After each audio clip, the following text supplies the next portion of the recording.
जिले की हर खबर सबसे पहले आप तक पहुंचाने का वादा,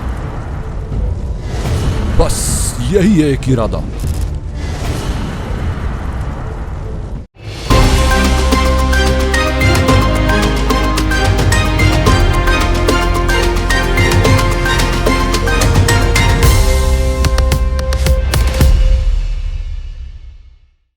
नमस्कार, आप देख रहे हैं पद्मेश 24/7 कृष्णा संडे के साथ। चलिए न्यूज बुलेटिन की शुरुआत करते हैं हेडलाइन से।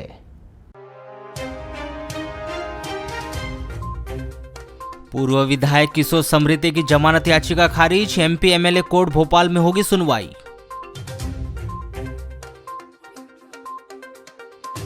कलेक्टर ने कोविड-19 को लेकर जारी किया आदेश, सुबह 6 बजे से रात्रि 8 बजे तक खुले रहेंगे व्यापारिक प्रतिष्ठान, रविवार को जनता कर्फ्यू रहेगा जारी। मोबाइल की फर्जी खरीद फरोख्त के मामले में झारखंड से लाए गए 3 और आरोपी, पूछताछ में हो सकते हैं बड़े खुलासे। पत्नी की हत्या कर फरार आरोपी को भरवेली पुलिस ने किया गिरफ्तार।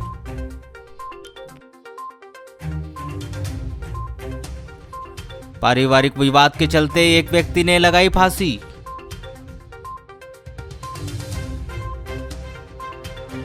और आदिवासी अंचलों में वैक्सीनेशन की धीमी रफ्तार, 16% लोगों ने ही कराया वैक्सीनेशन।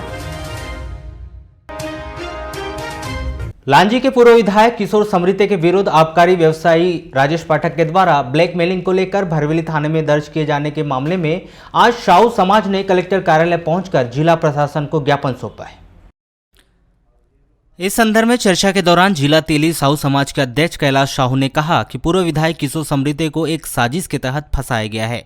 उन्होंने कहा कि इस मामले की निष्पक्ष जांच की जानी चाहिए। इस तरह से आनन फानन में उन्हें भोपाल से गिरफ्तार करने की कार्रवाई की गई और बगैर मामले की जांच के उन्हें जेल भेज दिया गया, जबकि किशोर समृद्धि जिले और प्रदेश के गरीबों के हित में काम करते आए हैं और प्रतिष्ठित व्यक्ति है। उन पर इस तरह से कार्रवाई किया जाना अनुचित है। समाज संगठन के द्वारा इस मामले की निष्पक्ष जाँच किए जाने की मांग की गई। महामहिम राज्यपाल जी के नाम से ज्ञापन हम लोगों ने बनाया है और कलेक्टर महोदय के माध्यम से राज्यपाल जी को सौंपने जाने वाले हैं। उसमें हमारे लांजी के पूर्व विधायक भाई किशोर समृद्धि जी को भरवेली पुलिस ने जिस तरह से गिरफ्तारी उनकी की है, उसके विरोध स्वरूप हम लोग एक ज्ञापन सौंप रहे हैं। किशोर समृद्धि जी के खिलाफ मामला 10 तारीख को पंजीबद्ध किया गया भरवेली थाने में।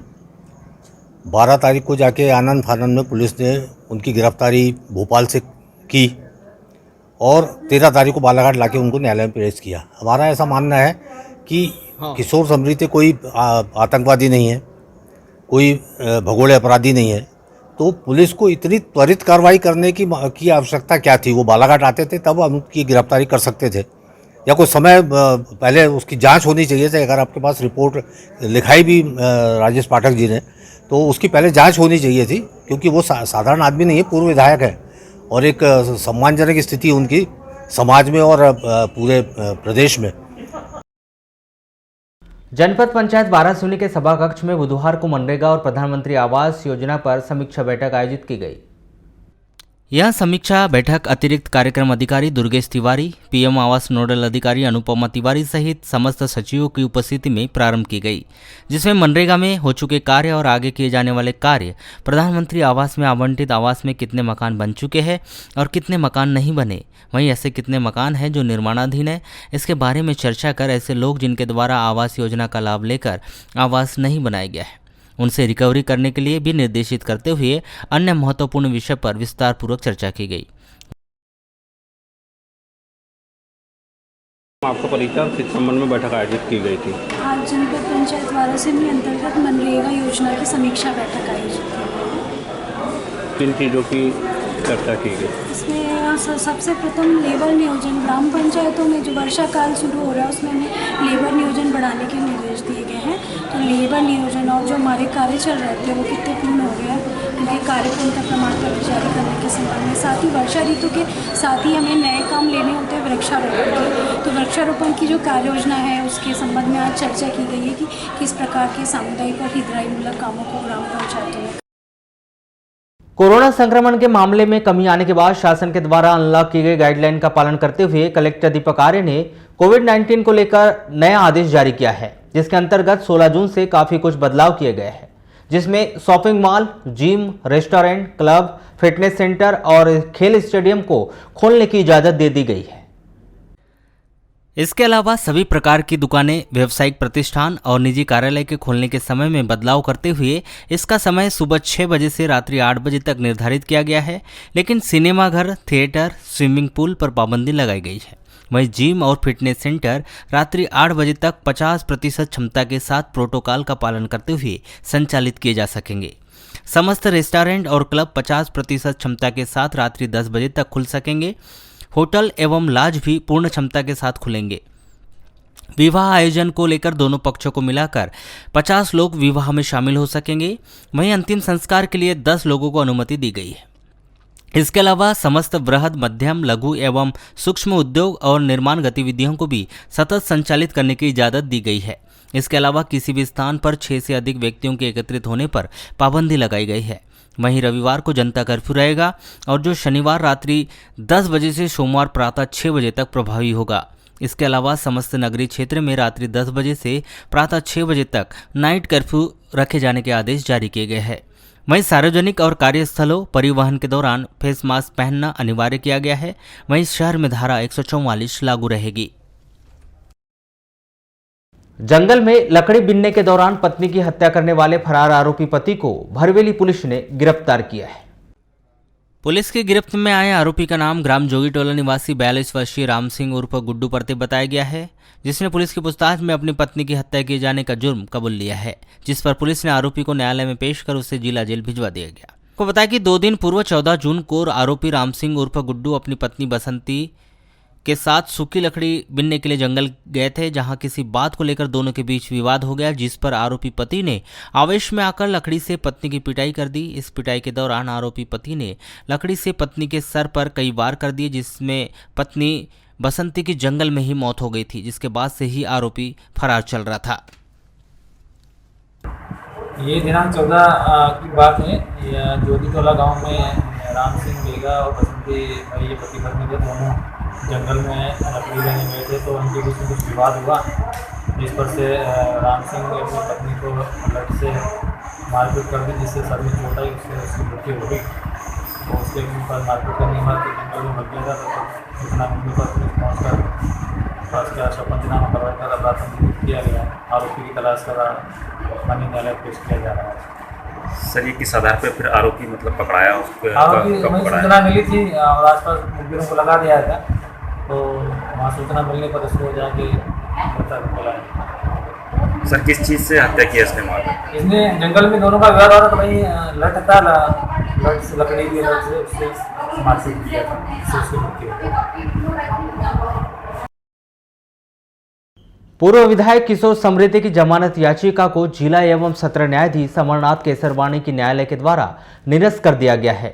अब इस मामले की सुनवाई भोपाल के विशेष न्यायालय में की जाएगी।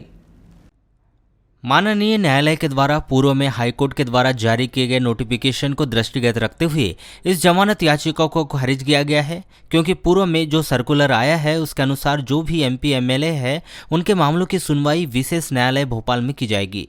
इसी तारतम्य में जिला एवं सत्र न्यायाधीश के द्वारा पूर्व विधायक समृद्धि के जमानत आवेदन को सुनवाई योग्य न होने से विचार के बिना क्षेत्राधिकार के अभाव में जमानत आवेदन को निरस्त कर दिया गया। किशोर समृद्धि पूर्व विधायक के द्वारा एक जमानत आवेदन आज माननीय सत्र न्यायालय में जमानत हेतु विचार के लिए लगी थी।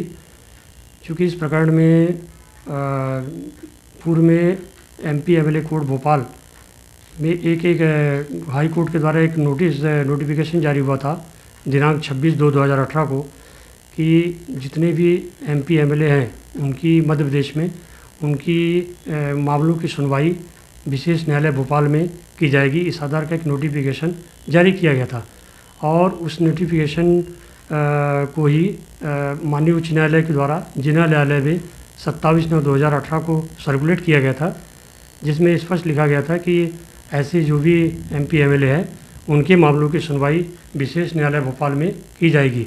तो इसी तारतम्य में आज माननीय जिला एवं सत्र न्यायाधीश के द्वारा आरोपी किशोर समृति की जमानत आवेदन पर सुनवाई करते हुए उन्होंने इस जमानत आवेदन को सुनवाई योग्य न होने से गुणदोष पर बिना विचार किए बिना क्षेत्राधिकार के अभाव में जमानत आवेदन को निरस्त कर दिया।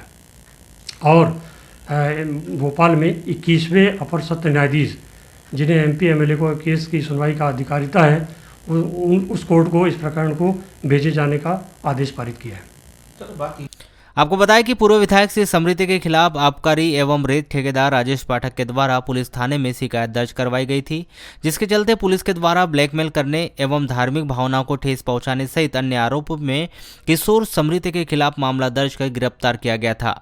इस मामले में श्री समृति के द्वारा जिला न्यायालय में बेल पिटीशन लगाई गई थी, जिस पर आज बालाघाट जिला न्यायालय में सुनवाई होने वाली थी, जिसके चलते जिला न्यायालय के बाहर काफी समर्थक एकत्रित हो गए थे, जो जमानत नहीं मिलने से निराश हुए। इस दौरान मौजूद किशोर समृति के छोटे भाई योगेश समृति ने बताया कि उन्हें न्यायालय पर पूरा भरोसा है, हमें न्याय जरूर मिलेगा। नहीं, ये यहाँ पे जो डीजे साहब के यहाँ केस की सुनवाई होने वाली थी, लेकिन सरकार के नए नोटिफिकेशन में एक्स एमएलए एमपी इनके लिए स्पेशल कोर्ट सरकार ने ये की है।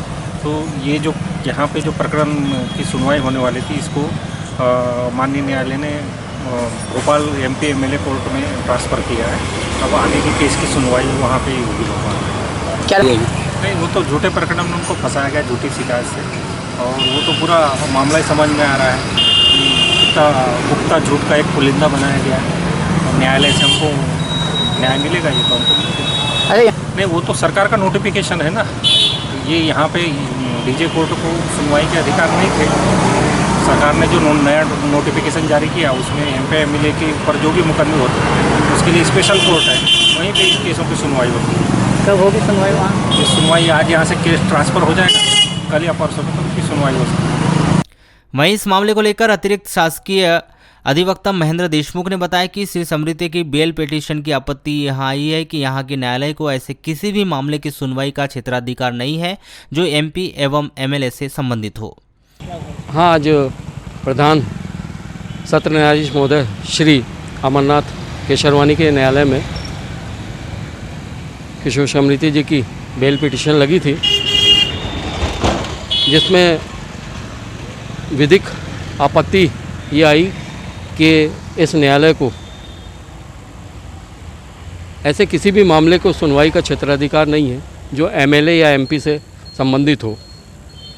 इसीलिए माननीय न्यायालय ने इसी आपत्ति पर एवं पूर्व के सुप्रीम कोर्ट के एक आदेश Avinash Upadhyay versus union of India को मद्देनज़र रखते हुए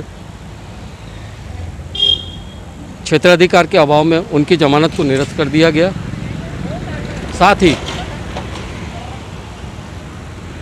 अब इस प्रकरण की अग्रिम कार्रवाई जो होनी है वो भोपाल के स्पेशल कोर्ट में होनी है, जो कि केवल एमपी और एमएलए के मामलों के निराकरण के लिए हाई कोर्ट के द्वारा बनवाई गई है। जो इलेक्टेड एमएलएस हैं, एमपीस हैं, उनकी सुनवाई के लिए माननीय उच्च न्यायालय के द्वारा एक स्पेशल कोर्ट का निर्माण किया गया है, जो कि भोपाल में स्थित है, और जो भी एमपी एमएलएस के मामले हैं उनका विचारण सिर्फ वहीं हो सकता है। इसी को मद्देनज़र रखते हुए इस जमानत याचिका को यहाँ पे निरस्त किया गया। अब वो चाहें तो भोपाल के विशेष न्यायालय में अपनी जमानत याचिका वो पेश कर सकते हैं। सोशल मीडिया पर बैयर के अधिवक्ताओं के खिलाफ वहां के एक व्यक्ति के द्वारा अपमानजनक टिप्पणी किए जाने पर बैयर पुलिस के द्वारा कार्रवाई नहीं किए जाने से अधिवक्ताओं में रोष व्याप्त हो गया है। बैयर के अधिवक्ताओं के द्वारा विरोध जताने के बाद अब जिला अधिवक्ता संघ के द्वारा भी विरोध के स्वरूप 17 जून को कार्य से विरत रहने का निर्णय लिया गया है। जिला अधिवक्ता संघ के अध्यक्ष दिनेंद्र सोनवाने एवं सचिव विकास श्रीवास्तव ने बताया कि बैयर के एक आपराधिक व्यक्ति धनंजय पर पुलिस के द्वारा आपराधिक प्रकरण दर्ज कर गिरफ्तार की कार्रवाई करना था। यह न करते हुए आरोपी को छोड़ दिया गया। पुलिस की इस तरह की कार्यप्रणाली संदेह के घेरे में है। इसके विरोध स्वरूप जिला अधिवक्ता संघ 17 जून को कार्य से विरत रहेगा। हम लोग जिला अधिवक्ता संघ बालाघाट द्वारा कार्य से विरत रहने का निर्णय इसलिए लिया है क्योंकि बैयर अधिवक्ता संघ के वकीलों को, वहाँ का एक आपराधिक व्यक्ति है, कोई धनंजय करके है, उसके द्वारा वकीलों को अपशब्द और अपमानित करते हुए कुछ टिप्पणी की गई है। तो उसके खिलाफ़ में पुलिस के द्वारा आपराधिक प्रकरण दर्ज करके उसको गिरफ्तार करना चाहिए था, जो नहीं किया, और उसको 151 में गिरफ्तार भी नहीं किया गया और उसको छोड़ दिया गया बांड पर। जिला अधिवक्ता संघ की कार्यकारिणी की और बाकी सदस्यों की आज बैठक हुई थी। इसमें 11/6/2021 को धनंजय चौधरी नाम के व्यक्ति द्वारा, बैहर के रहने वाले धनंजय चौधरी नाम के व्यक्ति द्वारा फेसबुक पर अधिवक्ता साथियों के खिलाफ एवं उनके परिजनों के खिलाफ अशोभनीय और अभद्र लेख लिखा गया था, है ना, जो फेसबुक पर वायरल हुआ। इस संबंध में तहसील अधिवक्ता संघ बैहर के द्वारा थाना प्रभारी बैहर को एक शिकायत पत्र दिया गया था, जिसमें धनंजय चौधरी नाम के उस व्यक्ति के खिलाफ थाना प्रभारी के द्वारा किसी प्रकार की कोई कार्रवाई नहीं की गई। तो 12 जून से तहसील न्यायालय बैहर के सभी अधिवक्तागण कार्य से विरत हैं। मोबाइल के फर्जी खरीद फरोख्त के मामले में जांच में जुटी बालाघाट पुलिस ने बुधवार को झारखंड के 3 आरोपियों को बालाघाट लाकर उनसे मामले को लेकर पूछताछ शुरू कर दी है। हालांकि आरोपियों से की गई इस पूछताछ में पुलिस को कुछ खास जानकारी फिलहाल नहीं मिल पाई है, लेकिन ऑनलाइन ठगी से जुड़े अन्य मामले सामने आने की बात पुलिस के द्वारा कही जा रही है। आपको बताएं कि धोखाधड़ी के इस मामले में अब तक 8 आरोपियों को गिरफ्तार किया गया है, जिसमें बालाघाट के दोनों आरोपियों को न्यायालय में पेश कर उन्हें जेल भेजा गया है, जबकि बुधवार को झारखंड से लाए गए 3 आरोपियों से पुलिस मामले को लेकर पूछताछ कर रही है। इस तरह 8 में से कुल 5 आरोपी बालाघाट पुलिस की गिरफ्त में आ गए हैं, जबकि मामले से जुड़े 3 अन्य आरोपियों को गुरुवार तक बालाघाट लाने की बात पुलिस के द्वारा कही जा रही है। हमारे पास बालाघाट पुलिस के कस्टडी में 2 आरोपी जो पहले ही आ चुके थे वो जुडिशियल रिमांड पे हैं। इनके अलावा जो झारखंड से जिनको हम ट्रांजिट रिमांड पे ला रहे थे, तो वो आरोपी अब हमारे कब्जे में हैं, बालाघाट पहुँच चुके हैं और उनसे पूछताछ जारी है। अन्य भी जो आंध्र प्रदेश से और एक आरोपी झारखंड से और आना है जो रास्ते में है, जिनकी ट्रांजिट रिमांड लेकर उनको लाया जा रहा है और उनसे सभी से पूछताछ की जा रही है। इनके जो फाइनेंशियल डिटेल्स हैं, इनके बैंकिंग डिटेल्स हैं, इनका जो शॉपिंग डिटेल्स हैं, ई-कॉमर्स साइट में इनकी आईडी से वेरियस आईडीज़ और व्हाट्सएप में जो इनकी प्रोफाइल्स हैं, उनसे डिटेल्स निकाल के और भी इस तरह के अन्य मामलों में यदि इनका हाथ हो उसके बारे में जानकारी प्राप्त की जा रही है। कुल अभी तक ऐसे 6 प्रकरण और सामने आए हैं हमारे, जिसमें हम लोगों ने ये चिन्हित कर लिया है कि किसी के साथ OTP फ्रॉड हुआ है, उसके पैसे कटे हैं और उनके जो कल्प्रिट्स हैं, जो उसमें आरोपीगण हैं, वो हमारे पास झारखंड पुलिस और बालाघाट पुलिस की जो जॉइंट कार्रवाई हुई थी उसमें कब्जे में है और शीघ्र ही उन जिला पुलिस को सूचित किया जा रहा है, कुछ को सूचित कर दिया गया जो अपने स्तर पर वो कार्रवाइयाँ कर रहे हैं और उसमें भी यदि आगे जाँच होगी, जो कि ज़रूर होगी, तो बहुत बड़े आगे भी खुलासे होते रहेंगे। सर, इन 8 आरोपियों के अलावा ऐसे कितने आरोपी अब तक चिन्हित कर लिए हैं इन 8 के अलावा? देखिए, जो आरोपी चिन्हित करने का बताया कि अभी तक हमारे पास 14 आरोपी इस तरह से चिन्हित हो चुके हैं जो अलग अलग स्टेट पुलिस, इसके अलावा मुझे और भी जानकारी मिल रही है, पर वो अलग स्टेट पुलिस अलग अलग ज़िलों में वो क्योंकि कार्रवाई हो रही है, तो उस पूरी संख्या को सम्यक रूप से एक कंसोलिडेटेड रूप से हमारे पास उसकी जानकारी नहीं है। लेकिन जैसा मैंने आपको कल ही बताया था कि 750 से 800 लोग ऐसे हैं जिनको हम एनालाइज कर रहे हैं, तो उनमें से ही लोगों को चिन्हित करके उनमें से ही लोगों की इसमें जो इन्वॉल्वमेंट है वो देखते हुए उन पर कार्रवाई की जा रही है। सर, जब से ये केस सामने आया है, अक्सर थाने में व्यापारियों को भटकते हुए कुछ ज़्यादा देखा जा रहा है जो मोबाइल से संबंधित हैं। क्या मामला है सर इनका, क्यों भटकते हैं इन लोग? ये कुछ चीज़ें तो ये हैं क्योंकि जिन्होंने ये नेटवर्क जहाँ पे जिनको ये बेच रहे हैं, तो उनसे बुला के भी पूछताछ की गई है, कुछ जगह उनसे जब्ती भी की गई है, कुछ हमने माल भी उनसे जब्त किया हुआ है और इसका नेटवर्क हम ट्रेस कर रहे हैं। उनकी कल्पेबिलिटी जिसको कहते हैं कि इसमें उनकी कितनी गलती है और कितना उनमें आपराधिक इसमें इन्वॉल्वमेंट है, वो देखते हुए उन पर भी कार्रवाई की जाएगी। तो सिमिलरली इसी किसी चीज़ों को देखते हुए जब्त कराने के लिए या कोई जानकारी या पूछताछ के लिए उनका आवागमन, उनको बुलाया जा रहा है क्या? पूछताछ के लिए बुलाया जाएगा।